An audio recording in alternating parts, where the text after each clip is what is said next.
Hello, ladies and gentlemen. Welcome back. We're here with what could be the conclusion to Relegations. We've been here all day, and we're still crushing it.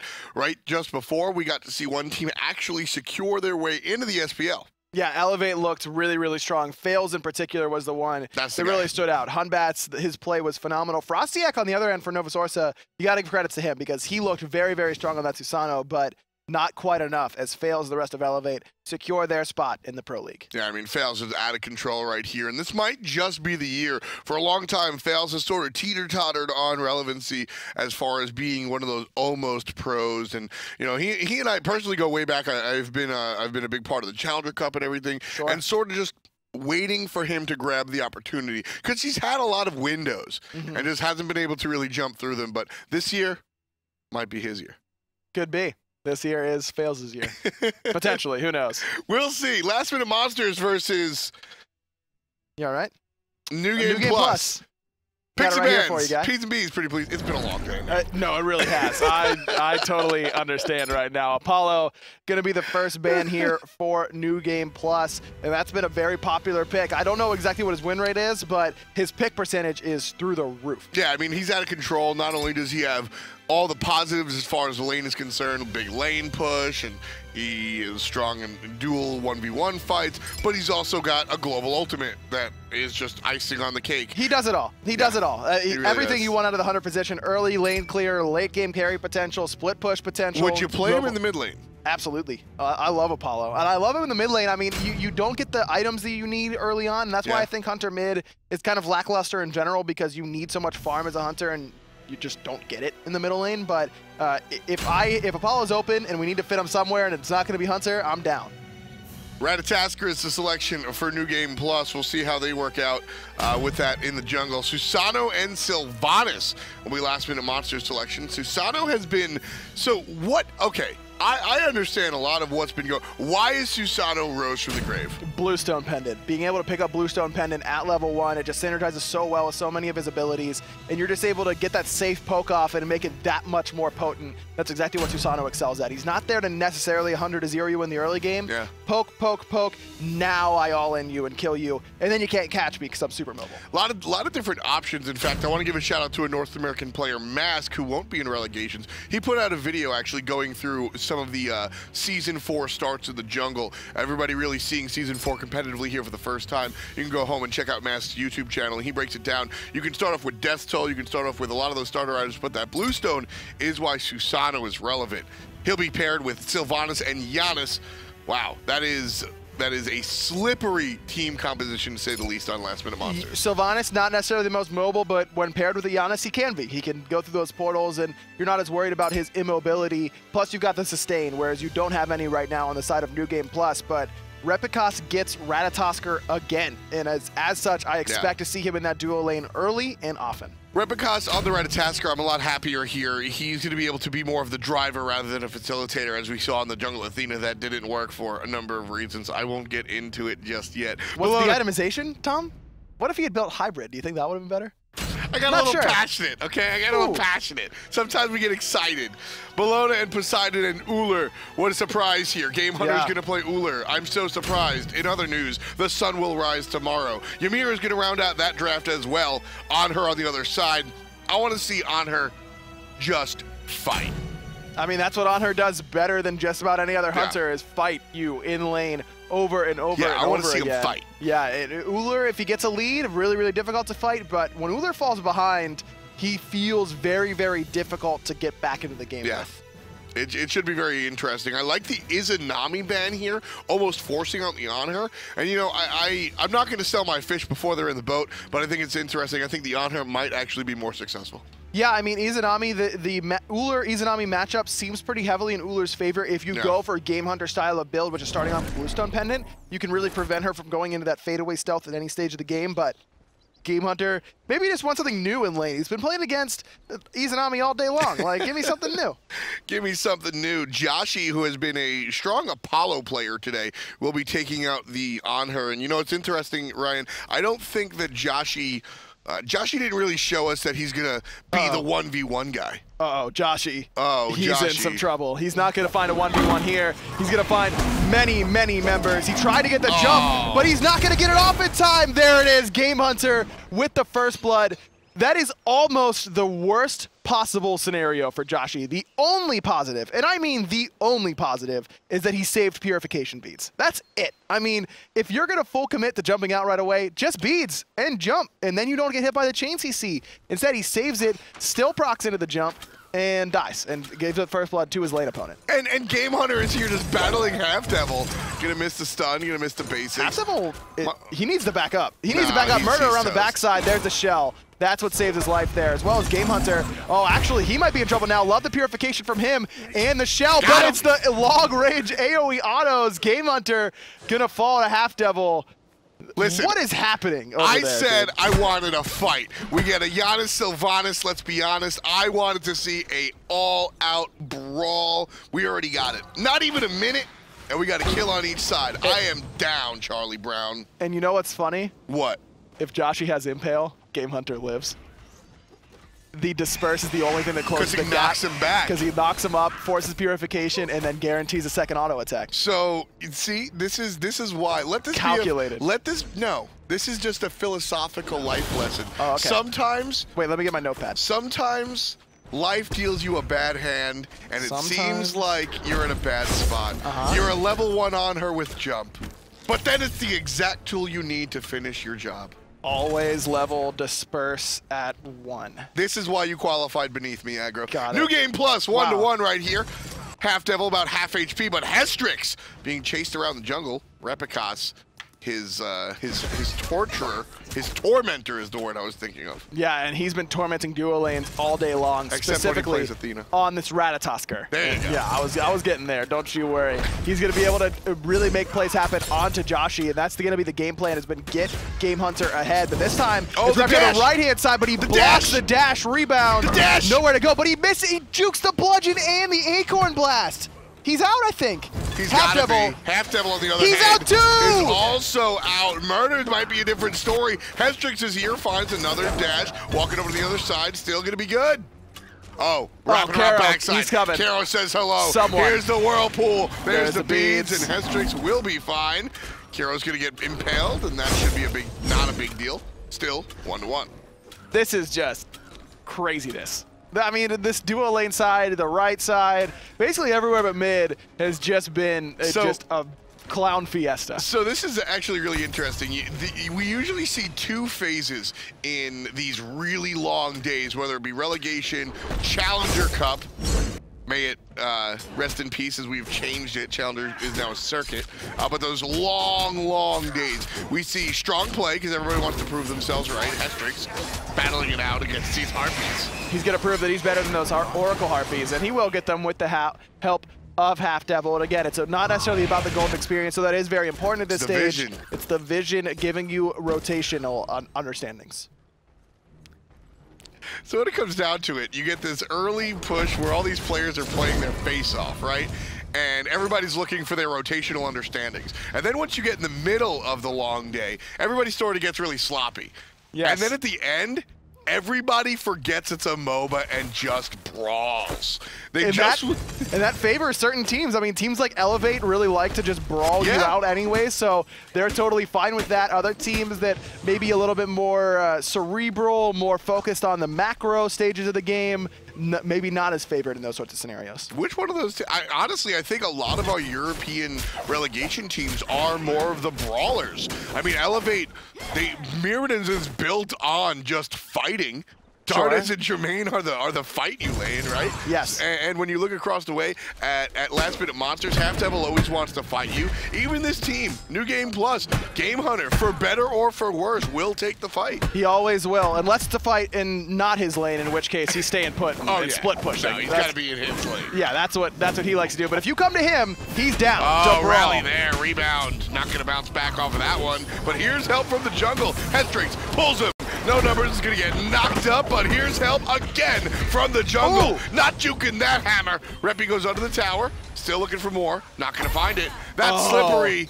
Bluestone! No, he's got not the Death purchased. Toll. He's got the Death Toll. Not going to be able to get that, but because of that Death Toll and Scourge, Sustain able to get him up to about a quarter HP there, and Repikas just, again, exactly where he needs to be every single time on this Ratatoskr. Just an understanding of the map, and that's what you can hang on to as far as the veterancy coming out from this player.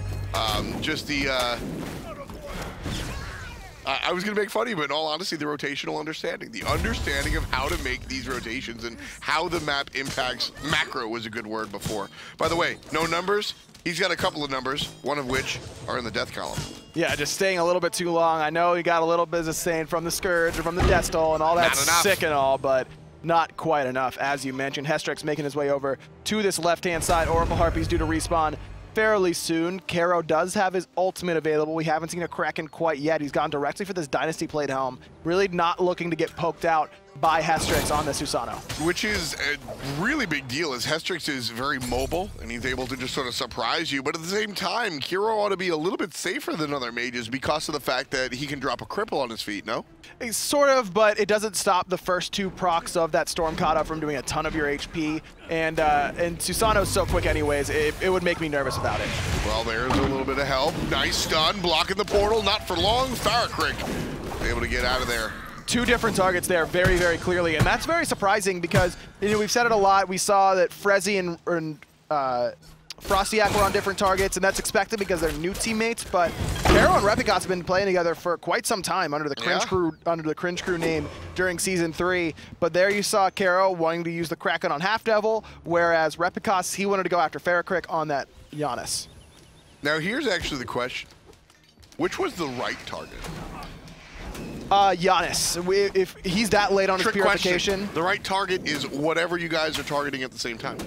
It doesn't matter if it's HalfDevil or Janus as long as you're targeting the same target. No, I don't think they have enough burst damage to kill HalfDevil quite yet. There's the Whirlpool directly timed onto Hestrix, but no Kraken quite yet. Repikas going deep, securing that kill, but he's going to trade out his life. Meanwhile, HalfDevil, he picks up Kero in response. Murrdurr is going to be next. He gets taken down. Big rotation out of the Anhur. Ultimate coming through.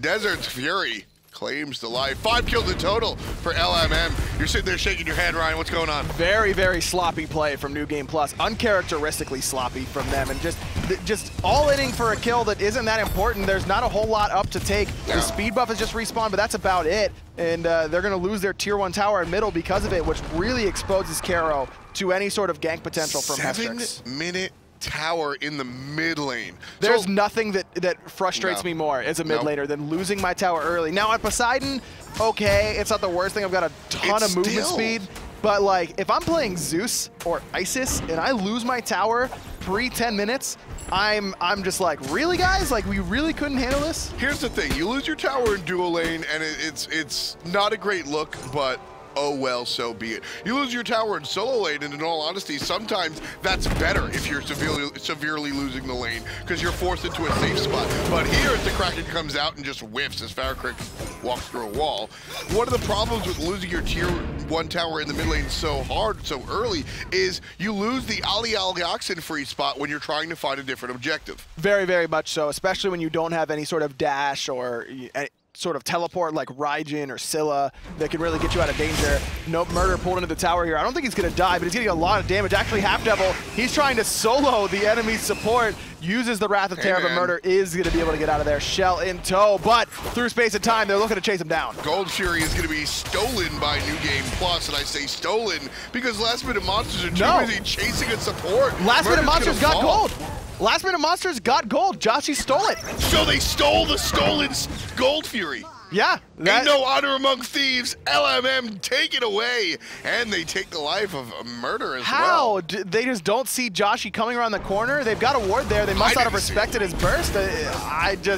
Again, so sloppy from New Game Plus. And then we see in the middle lane beforehand, FaraKrik Kero just in a different area code with the Kraken. Now that one really isn't on him necessarily. That's more on Repikas not finding a home with that Acorn Blast. True. Specifically knowing that that FaraKrik's purification is down. And you trust your jungler to hit his CC. You have to. So if Kero, I would actually be more upset if Kero doesn't crack in there than if he does and misses it. Because you have to trust a teammate. Especially when you're sitting here down 4 kills, an absorbent amount of gold, you're already missing a tower, and there's only 3 digits on the clock. You have to trust your teammates because they're the only ones that are getting you out of this game. You're not winning this game 1-on-5. You have to play 5-on-5. This is what you see a lot from teams that have been eliminated, like Last Minute Monsters have from making, is that they just play loose. They're, yeah, we got nothing to lose. Let's go mess around and play some Smite game with our friends. Like, that's all it is. And you end up playing so much better because of it. And this game is incredibly important for New Game Plus. They don't need to win this to qualify, but they control their own destiny. And if they win this game, it's over. They're in the SPL, and they're not playing like they're ready to go there. Well, here's the thing.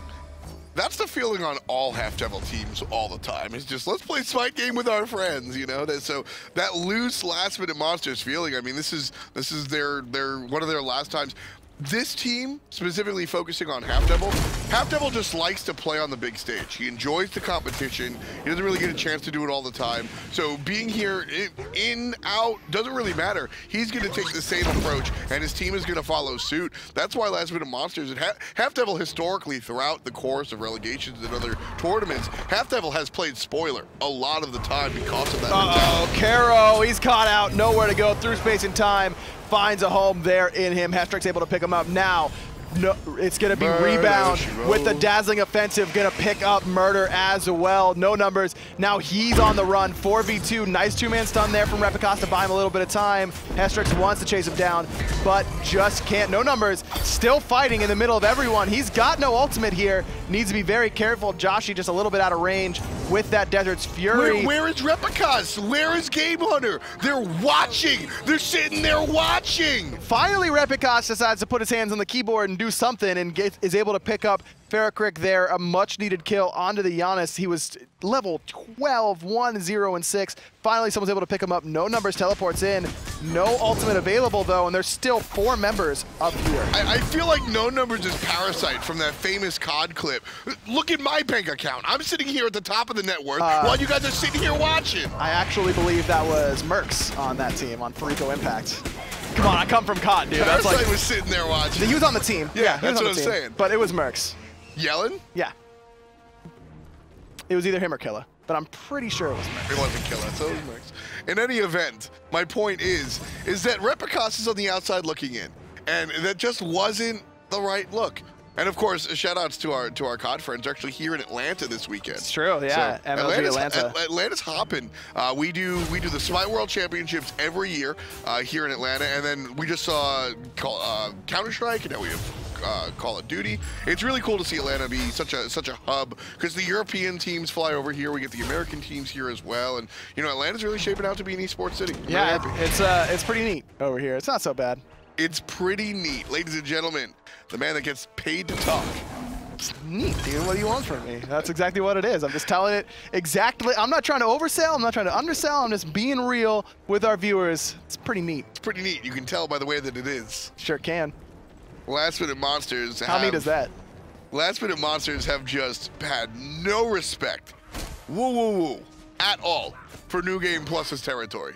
Constantly in the enemy jungle. At this point, it doesn't even feel like an invade. It's like they're leasing the red buff from the opposition. But this is the exact sort of position that Novus Orsa was in last game, is that of Last Minute Monsters. They were ahead about 3,500 gold around the 14-minute mark, and Elevate found a way back into it, and it was all around their Hunter, FlurryQ, getting picked off. True. Joshi has to be careful and make sure, basically all of Last Minute Monsters have to be very wary of their positioning, even still. Well, there's you know, I have one of my F.isms around here. You got to play your lead, but you can't let the lead play you. And right now, Last Minute Monsters, they're towing that line pretty hard. They're exerting their dominance. They have a 3,000 gold lead. They have the right to take the fight, right? Here, this Gold's Fury, this is the right play. You have to make this play. But they got to be a little bit careful. There's damage on the Hestrix. Repikas looking for it. Gets the kill of the backline. And the backline has been invaded on Hestrix, down for the count. That's 1 for none. Kero still has Kraken available, hasn't used it quite yet. Murrdurr and Gamehunter both low, but Joshi, 1 HP. There's the meditation. Nice Kraken coming out of Kero, but the Aegis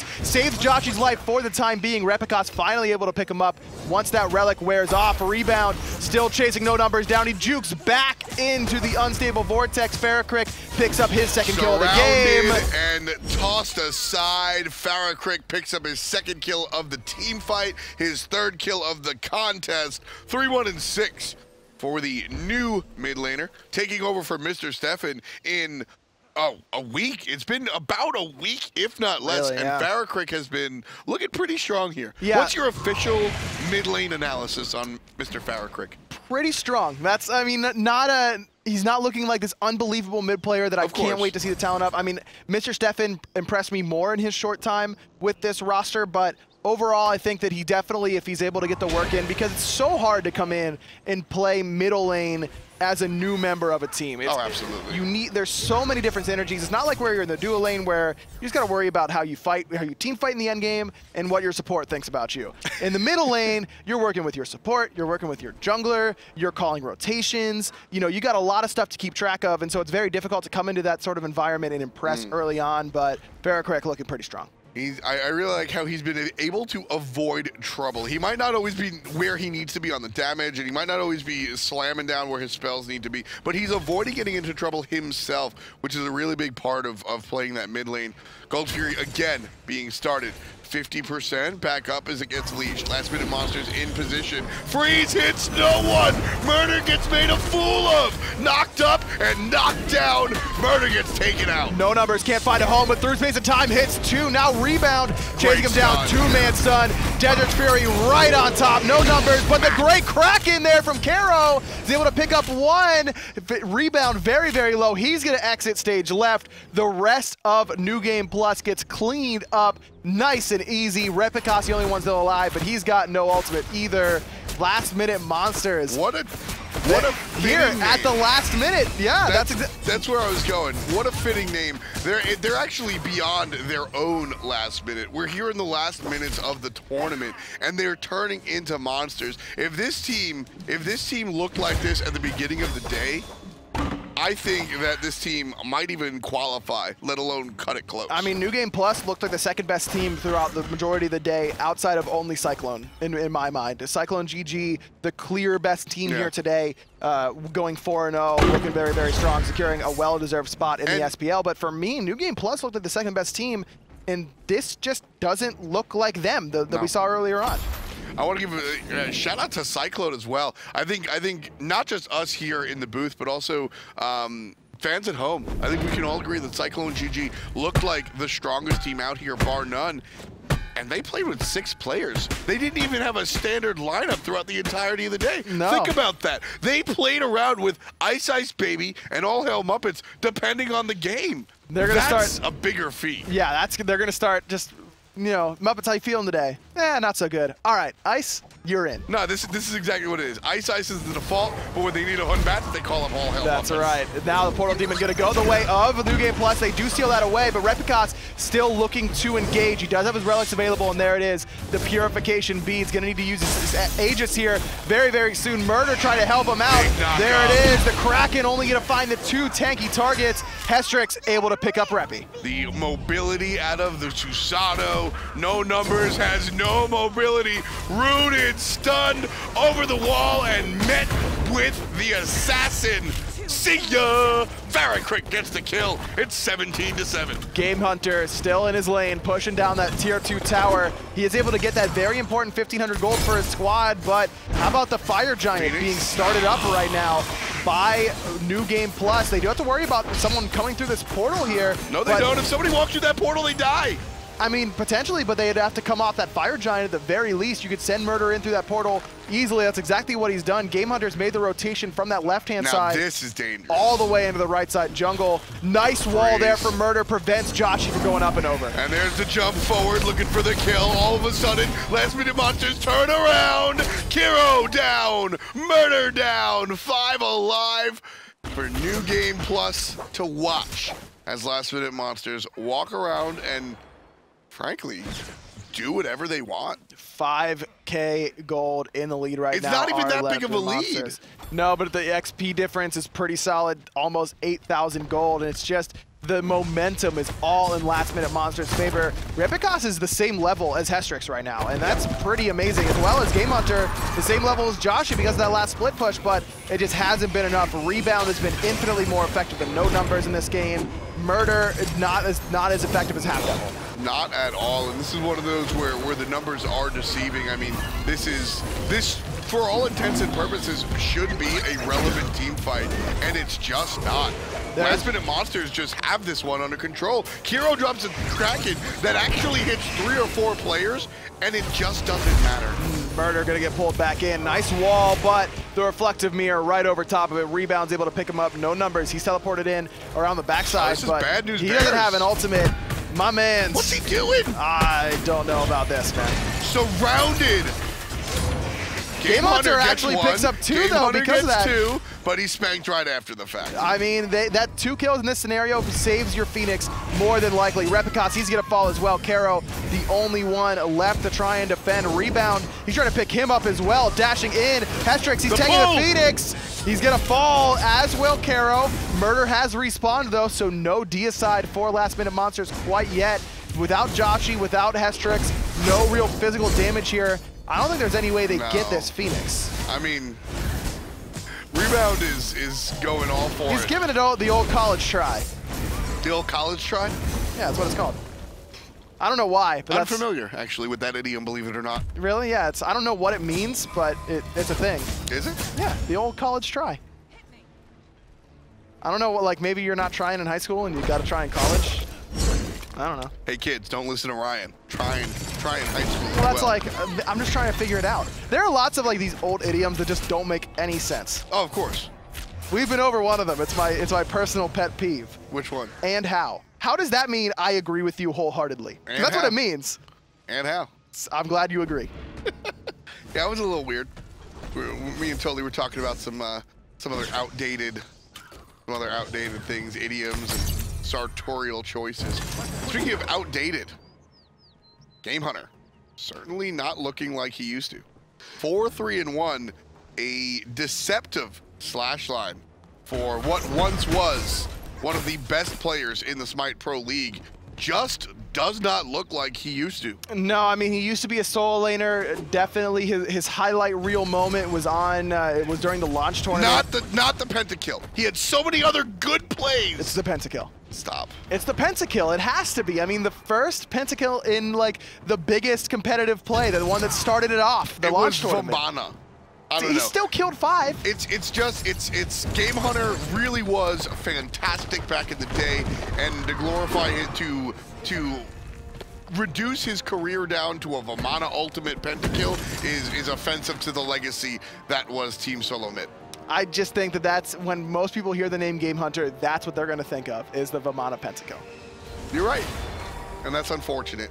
Last-minute Monsters, very fortunate for them. 11K in the lead. It's 24-10. We got 22 minutes on the clock, and LMM looking absolutely incredible. There are those spoilers we were talking about, man. They're coming up from the bottom. And they have no chance. They have no horse in this race. Nope. 0. Nope. No way they make it to the Pro League. Nope. But they're here battling it out anyway. Yep. They're looking pretty good doing it. There's Hestrix using that Typhoon a little bit off the mark there, looking to chase down Murrdurr, but Kero, he's going to fall to the hands of FaraKrik yet again. They've got opposite score lines, Tom. 1-7, 7-1. Ooh. Definitely favoring the new mid laner. It's actually very interesting. I really like the fact that Janus, both his kills and assists are multiples of 7. I'm glad you like that. 7 and 14 assists. Hestrix getting chased down by Repikas in this jungle, but Joshi, he baited him right to the portal. Joshi was waiting for him. Hestrix gonna have some abilities soon, but Gamehunter, they're baiting each other to their respective hunters. And here's gonna be help from No Numbers, jumps over the top, able to smack down Hestrix. That's gonna be kill number 11 for New Game Plus. But again, we've seen this episode, No Numbers surrounded by players in the wrong jersey, and he falls down. FaraKrik, oh no. No longer a multiple he needs of 7. 2 assists, so it stays a multiple of 8. Okay. we'll get right on that. And he's playing so well that I wouldn't be surprised to see him pick up 2 assists very quickly. Repikas up in the sky, looking to stop this Fire Giant attempt for last-minute monsters. Jumps onto the players instead of the objective, like the choice. A lot of players might have gone for the objective, but disrupting the play is probably the better situation. Now Repikas on the run, HalfDevil using that portal, courtesy of Through Space and Time, to get himself into the enemy backline. Murrdurr walls himself off. There's the Kraken hitting 2, just trying to save Murrdurr's life, but it's not going to be enough. FaraKrik picks up a kill and not an assist. 9-1 and 14. The mid laner looking very, very strong. So, we were talking earlier, or I was talking on my stream the other day, what characters are the most devastating to play from behind? And the mage class in general, when you release the Kraken, and you hear the giant sound cue, you see the huge graphic, and it just tickles 3 people. At that point, you saw Kero walk away, and he felt some type of way. Repikas trying to steal away this Fire Giant, but it's not going to happen. Gamehunter, now he's got a Fire Giant Amaterasu to worry about. Nice axe on the 180, going to keep him alive for the time being, but it's not going to help his teammate out. Repikas falls to Joshi, no numbers, able to trade out for that kill, but he's not going to be able to stay alive for too much longer. Just way too much damage between these 2 characters. Murrdurr, the only one still left for New Game Plus. So before we switch, Aggro, look at me because they're going to switch to it. Who is top damage in the game right now? I'm going to give it to... FaraKrik's the obvious answer, but yeah, okay, I'll say FaraKrik. It's FaraKrik. Nice, dude. I was going to say Hestrix potentially, but just not quite there. Now, Hestrix is just, he's been doing a whole lot for the team, really pulling people in, but FaraKrik doing a ton of damage with these unstable vortexes, and it's getting that Rod of Tahuti online very, very early. Now he's going to back and buy this Spear of Desolation, and I like this build path so much more than buying Spear of Desolation 3rd item. You always want Penetration 3rd as a mage, but it's so expensive to get at that stage. It's so expensive. It's a lot of power, but the flat pen is good, and it's really technically better early on than percent pen, but still, it's just way too expensive in my mind to pick it up 3rd item. It's a great item for Janus, just not early on in the game. In this scenario, love it. Perfect. So I want you to dive a little bit deeper than we usually do. I think Last Minute Monsters have a big enough lead that we can sort of talk over the next fight. But Spear of Desolation has actually changed from Season 3. So talk to me a little bit about the new Spear of Desolation and why you like it. So the new Spear of Desolation doesn't have that passive of getting resets whenever you get kills. No more free Thanatos passive. Nothing like that. It's all about the magical penetration and CDR. Oh. I thought we could talk over this. We could, but this was exciting. There's the Kraken. They killed Hestrix. They used 1 ult and a big blink. That's going to be a big deal. But I don't know if it's going to be enough. Kero just getting shredded way too far forward. FaraKrik's able to pick him up as well. Double digits for him in kills, 10-1 and 17. So your Spear of Desolation. Right, so now they got the flat penetration, it's got a little bit of CDR, as well as 80 magical power. So it's still a pretty big magical power boost, but it's all about that flat pen and CDR mostly. Reppy, run. Hey, he's out. Nice catch. That was good.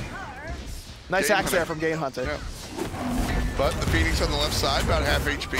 Still being aggressed on by the Hunter and, well, everybody else. Down it goes. Phoenix is toasted. Last Minute Monsters making their final push here, ladies and gentlemen.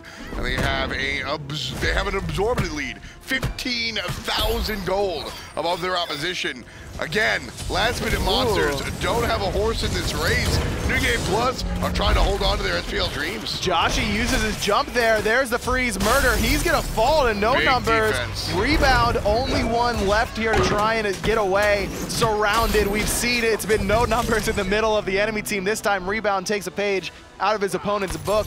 4 dead right, or 3 dead. Hestrix has respawned with that initial pick, but a good defense overall from New Game Plus.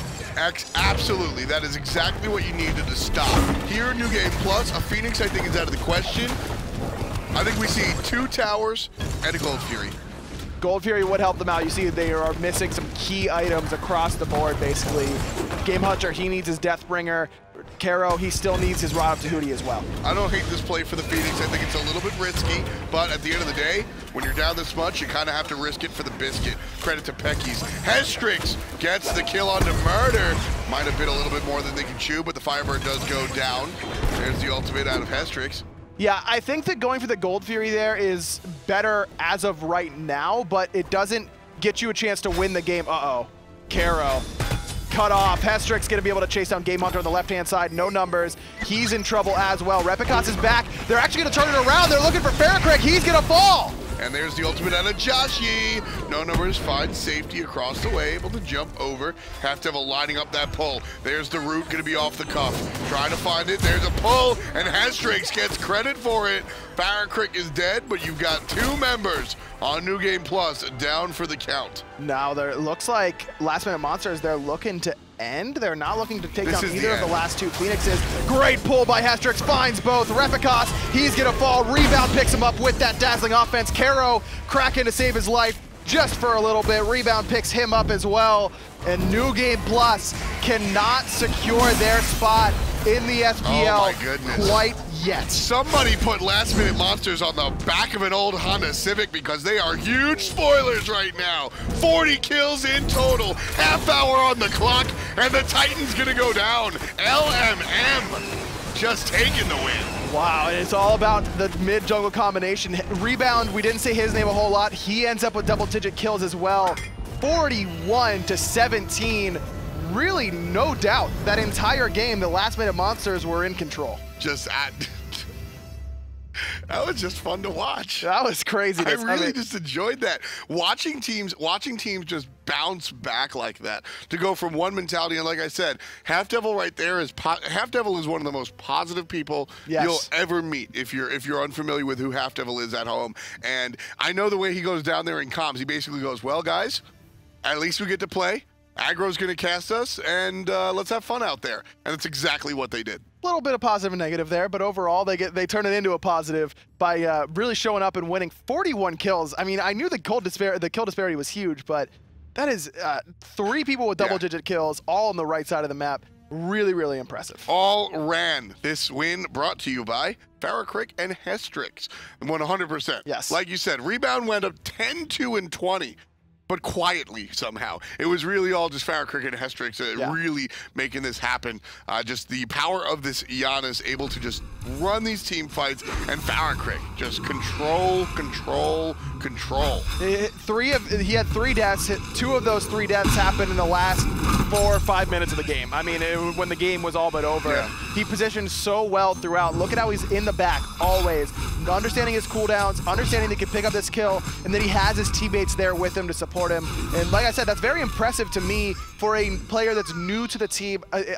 I always talk about how I think I'm super biased here. Mid lane is the hardest position to play in Smite, but especially with a new squad, it makes it that much harder. Yeah, you know, I like to pull your leg from time to time, but mid lane is honestly, it's just all the fights are there, all the teams are there, and then like you said, there's a lot of responsibility on the shoulder of the mid lane to be communicative. And when you come into the team and you just join it like that, to be able to be successful on that level, that's very, very impressive. So similar to what you said before, I'm not sitting here, you know, buying a new jersey with FaraKrik's name on it, but I'm definitely keeping my eye on that player. For sure, and that's usually how this happens. Your first chance at the SPL or your first chance at the top of the Challenger Cup, you start to be like, okay, that guy can play. Let's keep our eye on him. And then eventually you get to the level of, say, a Fails, where he comes in and really makes a huge impact for a team like Elevate. Yeah, a lot of fun stuff watching here. We're down to the wire, folks. I believe just one more game, if I'm not mistaken. Cyclone GG versus Novus Orsa. Ooh, Novus need to win that game. They need to win that game. Can Shadow Nightmare and friends pull it out or not? Stay tuned. We'll be right back with the conclusion of Relegations.